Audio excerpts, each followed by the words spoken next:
Mtazamaji, hebu sasa tuangazie taarifa za biashara.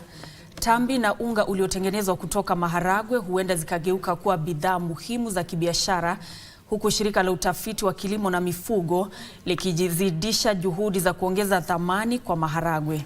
Mshirikishi wa nafaka katika shirika hilo, Dr. David Karanja, amesema mipango inaendelea kuwaunganisha wakulima wa maharagwe na viwanda vya kuongeza thamani mazao yao na hivyo kujiongezea mapato. Taarifa zaidi ni kwenye makala ya Kapu la Biashara. Takwimu zinaashiria kwamba Kenya huvuna tani 650 za maharagwe kila mwaka dhidi ya hitaji la tani 750. Viwanda vya uongezaji thamani humo nchini huagiza tani 200,000 za maharagwe kila mwaka. Ili kuongeza uzalishaji, serikali inapendekeza mbinu bora za kilimo na upanzi wa aina za maharagwe zinazozaa kwa wingi na zenye uwezo wa kustahimili magonjwa kama ile iliyopewa jina Waithera. We develop a variety called Waithera, we develop Angaza and others which are climate resilient, but at the high yielding, high in iron, but at the same time good for the consumer, good for the farmer.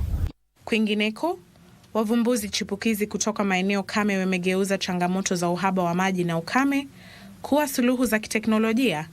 Wanafunzi kutoka kaunti kame za Wajir na Marsabit wamebuni mifumo ya utoaji tahadhari mapema kuhusu ukame na hivyo kuzipa jamii muda za kuandaa mbinu za kilimo cha unyunyiziaji mashamba maji, matumizi mwafaka ya maji na ulinzi wa mifugo. An artificial intelligence model analyzes the data that was collected from soil moisture sensor, temperature and humidity sensor, soil moisture temperature and rainfall sensor. So all this data is analyzed.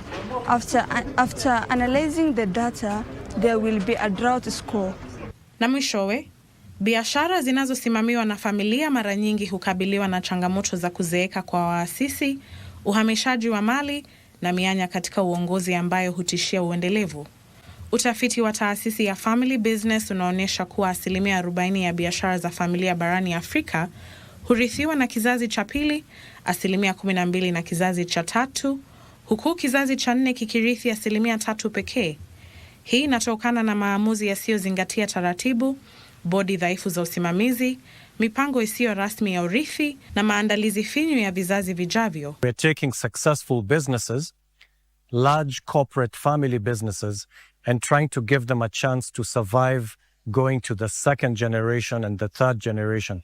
It's so hard to do that. Only 3 in 10 family businesses pass the baton to the second generation. Nduta Mukami, Darubini.